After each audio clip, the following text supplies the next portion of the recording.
I'm not quite sure what you'd like to start. यहाँ chapter 2 की बात हो रही है और उसका टॉपिक है 2.3 max Weber's classification of authority.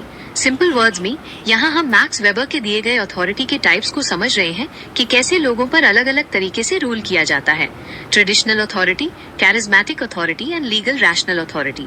ये अथॉरिटी के वो 3 प्रमुख प्रकार हैं जिन्हें वेबर ने एक्सप्लेन किया है और इन्हीं के बारे में हम डिटेल में पढ़ेंगे। High examination priority. Max Weber's classification of authority is one of the most important topics in political science.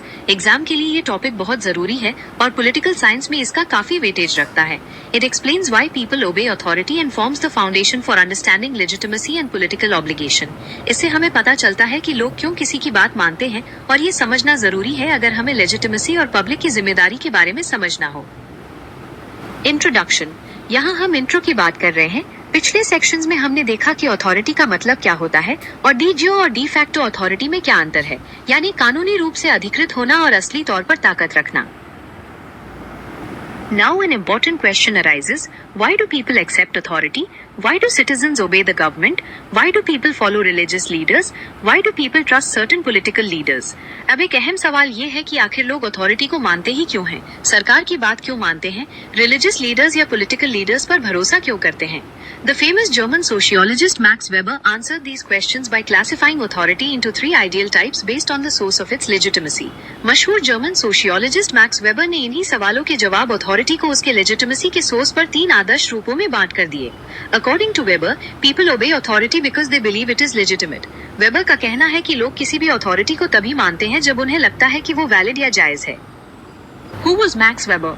Max Weber, 1864 to 1920, was a renowned German sociologist, economist and political thinker.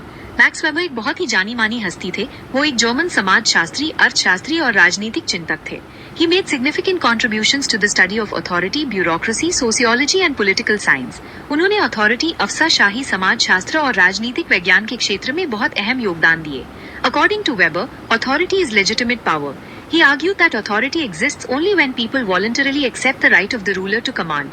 Weber के मुताबिक authority असली में जायज ताकत है। उन्होंने कहा कि अथॉरिटी तभी अस्तित्व में आती है जब लोग अपनी मर्जी से शासक के आदेश देने के अधिकार को स्वीकार करते हैं। Types of authority. यहाँ वेबर के अथॉरिटी के 3 प्रकार बताए गए हैं। According to Weber, authority can be classified into traditional authority, charismatic authority, legal rational authority. Weber के अनुसार अथॉरिटी को 3 हिस्सों में बांटा जा सकता है, ट्रेडिशनल, कैरिज्मेटिक और legal rational. These are called ideal types, meaning they are theoretical models used to understand real political systems. ये ideal types कहलाते हैं, यानी ये सचमुच के राजनीतिक सिस्टम्स को समझने के लिए सिर्फ theoretical models हैं। Map. Max Weber's 3 types of authority. यहाँ एक चार्ट जैसे दिखाया गया है जिसमें तीनों प्रकार की अथॉरिटी, ट्रेडिशनल, कैरिज्मेटिक और लीगल रैशनल के बारे में संक्षिप्त में जानकारी दी गई है। पहला है ट्रेडिशनल, जो कस्टम्स और पुरानी परंपराओं पर आधारित होती है। दूसरा है कैरिज्मेटिक, जो व्यक्ति के स्पेशल लीडरशिप गुणों या प्रतिभा पर निर्भर है। और तीसरा है लीगल रैशनल, जो कानून, नियमों और संवैधानिक प्रक्रियाओं से आती है। 1. Traditional authority. Meaning, traditional authority is authority that is accepted because it is based on customs, traditions and long established practices. Traditional authority वो ताकत होती है जो परंपराओं और पुराने रिवाजों पर चलती है और लोग इसे इसलिए मानते हैं क्योंकि ये हमेशा से चली आ रही है। People obey because this is how things have always been. लोग इसे इसलिए मानते हैं क्योंकि उनका मानना है कि चीजें हमेशा से ऐसी ही चलती आई हैं। The legitimacy of this authority comes from tradition rather than written law. इस अथॉरिटी की ताकत या मान्यताएं लिखे हुए कानून से नहीं, बल्कि पुरानी परंपराओं से आती है। Characteristics of traditional authority. Based on tradition, authority is inherited through customs and historical practices. इसका मतलब है कि अथॉरिटी या ताकत पुराने रिवाजों और ऐतिहासिक परंपराओं के जरिए एक पीढ़ी से दूसरी पीढ़ी तक पहुंचती है। Hereditary nature. Leadership is often passed from one generation to another. Example, a king is succeeded by his son. यहाँ पर नेतृत्व या लीडरशिप अक्सर परिवार के अनुसार आगे चलती है, जैसे राजा के बाद उसका बेटा। 3. Stability. Traditional authority often provides continuity because people are accustomed to existing customs. Traditional authority अक्सर स्थायी या स्टेबल रहती है क्योंकि लोग पुरानी परंपराओं के आदी हो चुके होते हैं। Resistance to change. Traditional systems generally oppose rapid social and political changes. Traditional systems अक्सर तेजी से होने वाले सामाजिक और राजनीतिक बदलावों के खिलाफ होते हैं। Personal loyalty. People obey the ruler because of personal loyalty rather than legal rules. लोग शासक की बात कानूनी नियमों की बजाय व्यक्तिगत वफादारी के कारण मानते हैं. Examples of traditional authority: ancient monarchies, tribal chiefs, traditional village leaders, religious heads whose authority is based on custom. इसके उदाहरण है पुराने समय के राज्य, ट्राइबल मुखिया, गांव के पारंपरिक नेता और धार्मिक प्रमुख जिनकी ताकत रिवाजों पर आधारित है. Indian example: Historically, many princely states in India were governed through traditional authority before independence.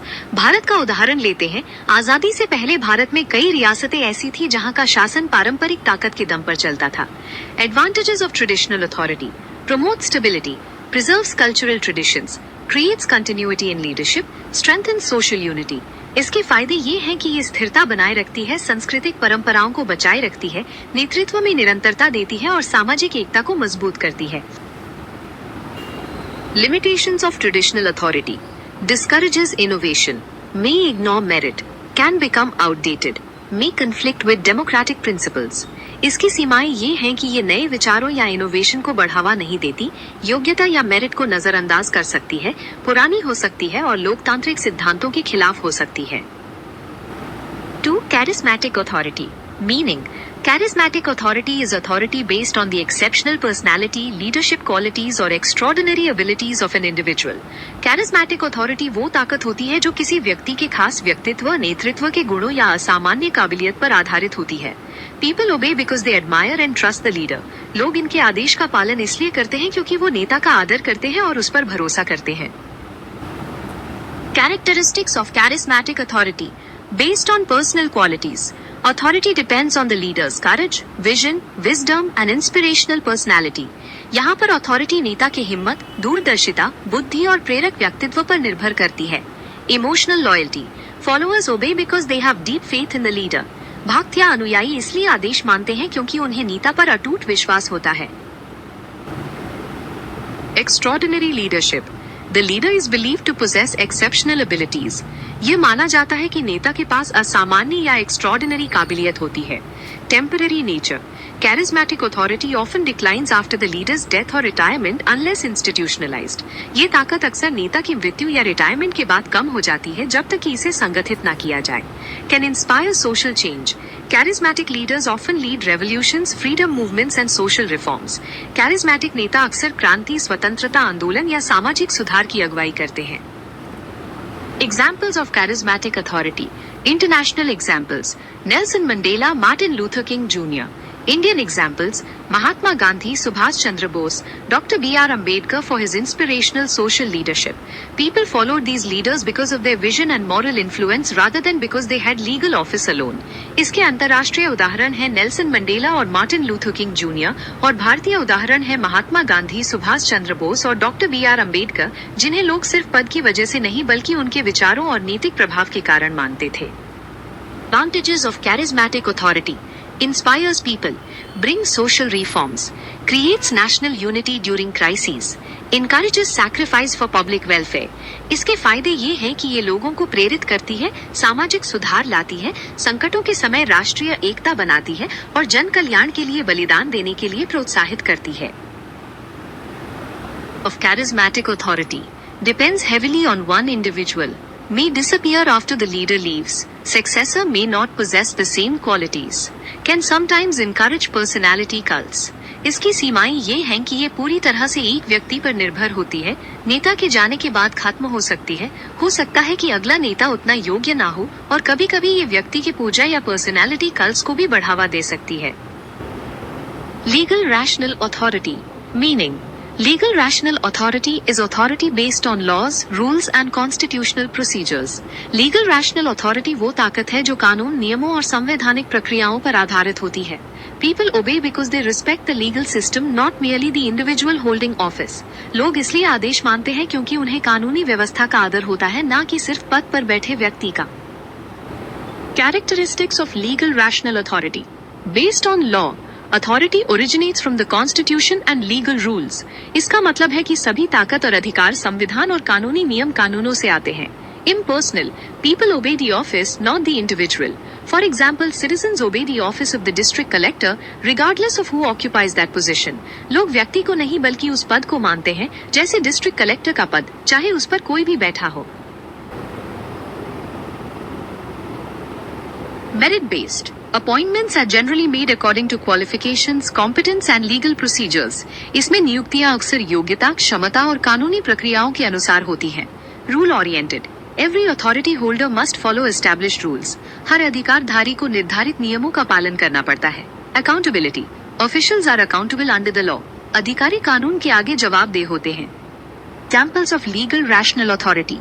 President of India, Prime Minister, judges, civil servants, police officers, election commission, all derive authority from the constitution and laws.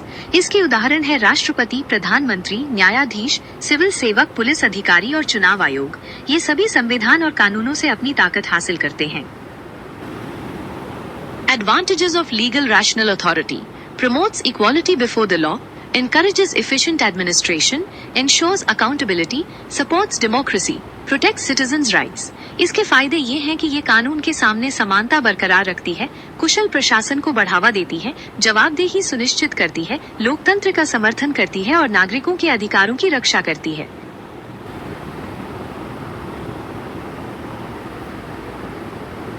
Limitations of legal rational authority.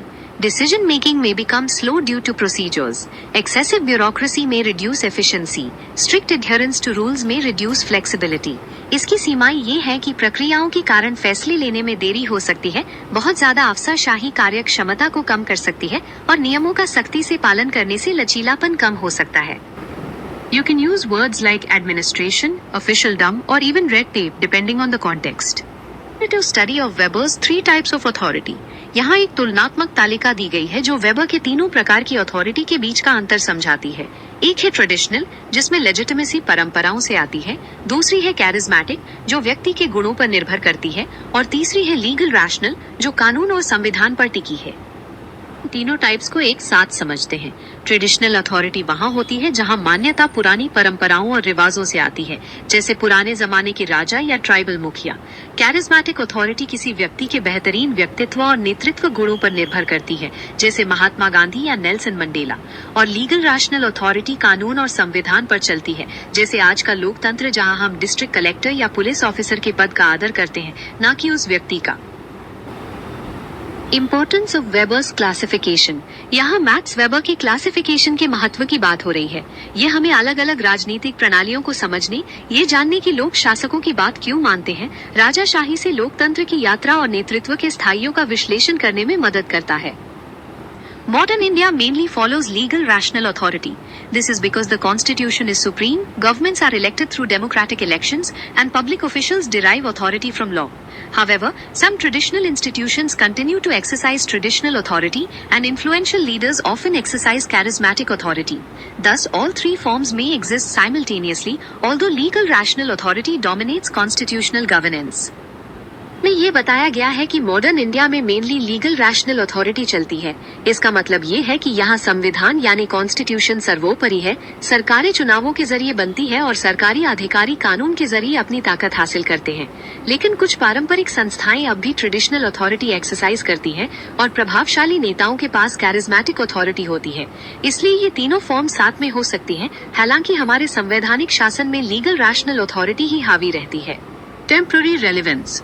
Modern democratic governments increasingly rely on legal rational authority.